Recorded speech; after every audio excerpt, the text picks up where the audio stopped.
నమస్కారం. ఈరోజు బంగారం, వెండి, ప్లాటినం ధరలు పరిశీలించినట్లయితే ఇరాన్, అమెరికా మధ్య చర్చలు వీగిపోయినాయి అండ్ మార్కెట్లు కూలిపోతున్నాయి. ఇక బంగారం, వెండి ధరలు కూడా పడిపోయినాయి. సో బంగారం వచ్చేసి 24 క్యారెట్ గోల్డ్ 10 గ్రాములకి 380 రూపాయలు పడింది. దాని మార్కెట్లో 1,52,460 రూపాయలుగా ఉంది. 22 క్యారెట్ గోల్డ్ 10 గ్రాములకి 350 రూపాయలు పడింది.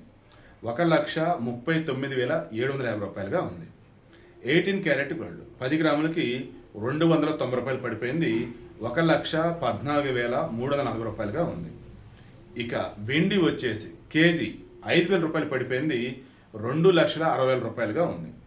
ఇక ప్లాటినం మాత్రం ఇది పెరిగింది, ఇది కూడా తక్కువే, 180 రూపాయలు పెరిగింది. 61,660 రూపాయలుగా ఉంది. బంగారం, వెండి తగ్గాయి కొంచెమే. వెండి వచ్చేటప్పుడు ప్లాటినం మాత్రం కొంచెం పెరిగింది. అది ఇవాళ రేట్లు.